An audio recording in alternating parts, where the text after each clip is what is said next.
All right, here we go. Let's talk about my homegirl, Charissa Thompson. Dog. Carissa's the coolest. For real. Like, the realest. Let me get into this story first. Who went through a lot of emotions after, quote, fuckers broke into her home. Yeah, I said it. I'm sorry, kids. I'm just reading quotes. So Charissa Thompson has a profane message for the professional thieves who broke into her home this past weekend. She's talked about it on her iHeart podcast with Aaron Andrews, right? And this all happened in her LA area home. So she poked fun at the burglars for also stealing her fancy pillowcases to make off with the loot, neglecting to bring their own bags with they broke asses, and taunted them for not finding the hidden good stuff. Like Charissa, like, yo, we got layers to this house, layers of security, layers of great stuff. So she said, quote, I was at the ranch. I got a text message in the morning that my alarm had went off at 12:15 at night. And I was like, that's weird. I checked my cameras and sure enough, two guys running out my front door. Kick in the door, waving the 4-4. All I heard is Papa don't hurt me. All right. That's not what happened. But she says she saw two guys running out the front door, bags in their hand.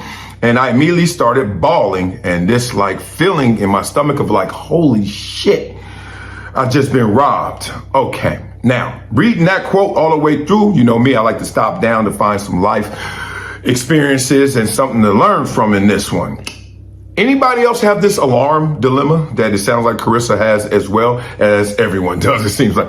All right, so the alarm dilemma is this. Because she said in this situation, there were guys running out the house, right? And those guys running out the house, you're like, you set your alarm too soon so that when it goes off and in your daily use, it just always goes off because you said it so soon. Like soon as it's triggered, go off. Or you the one that has the beeps for like 30 seconds, 45 seconds, a minute, etc. And then let it trigger and go off, right? Follow me here. Which one are you? Because your daily life can make it longer before it triggers, but then you need it to trigger fast when your ass ain't home and some real professional thieves are in the crib. And here she goes talking about it again. And now it's the panic of like trying to check the other cameras, the angles, and to expedite the specifics. Three guys came over my backyard. I have a big, huge, what's that, fence? Like 15 feet or whatever it is. They climb over the fence and they broke the window. They went in the window, the alarms go off. These were professionals.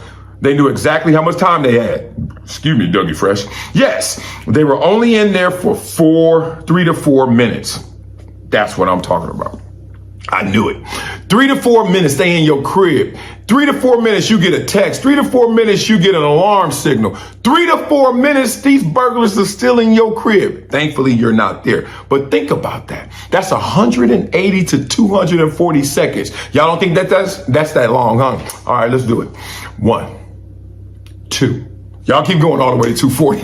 How long ass time somebody in your crib and you pay all that money for that alarm? That's my point. Do you as soon as it go? But you can't do that because everyday life, what the hell? Soon the kids walk in from the garage.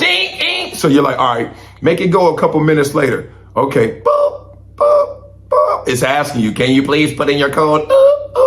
And that's 3 to 4 minutes. These robbers got that time. Just wanted to point that out. So now we're in this situation where she referenced that she has previously been stalked and had her private photos hacked. Man, we could do a whole segment on women in sports. It's a whole different animal, bro. Michelle Beadle, Charissa Thompson. I work with them all, right? You talk Carrie Champion.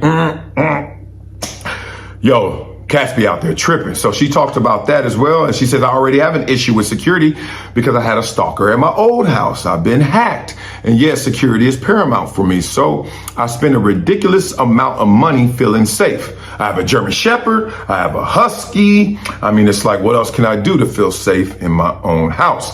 I was talking to you on the phone. My first thing is, oh shit, is this targeted? Is this specifically about me? Because then it brings up all of our PTSD with things of like, is this related to the stalker or related to the hacker, related to other people, ? So anyways, I was able to sort of like deduce or feel more comfortable in talking to the neighbors about like, this happens. I get it. I'm not the first or the last person. Okay. It was at this point she started being Charissa again. Started mocking them. She said, these fuckers, they took my pillowcases off to load up with my shit. If you want to rob me, bring your own fucking bag, okay? Don't take my nice pillowcase yet, because those were Italian thread count. Charissa's silly. Oh man, let's get into this. Okay. Charissa Thompson is a tough one. I mean, mentally strong and as charismatic as they come. I mean, seriously. And that charisma is really sophistication, how to maneuver, how to get in and out of any situation around any people in any situation and circumstance, right?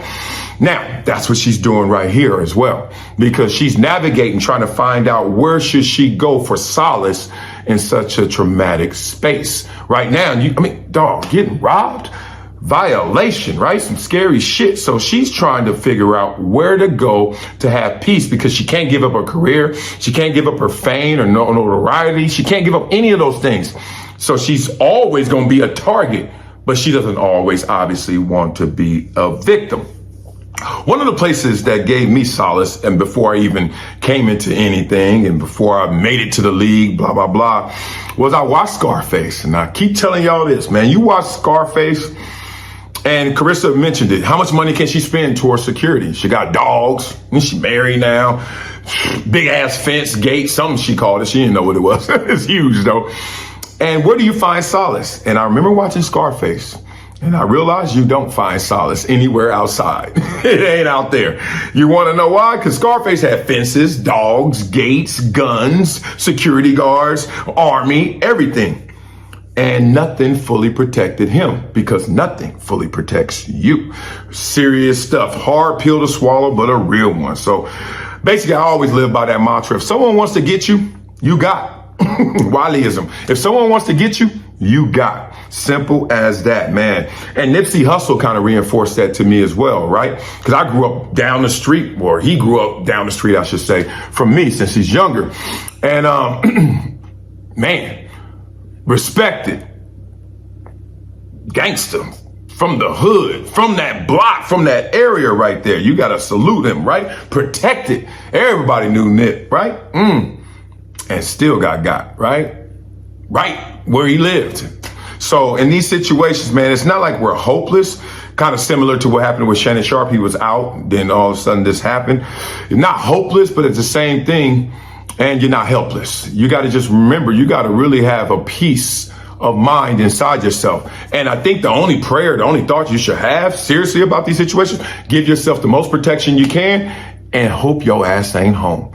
That's it, man. The rest of this stuff can all be replaced, but you can't replace your peace of mind. You can restore it. Hopefully Charissa restores her. What you guys think about this situation? What y'all think's going on right here, and how she can feel safe again?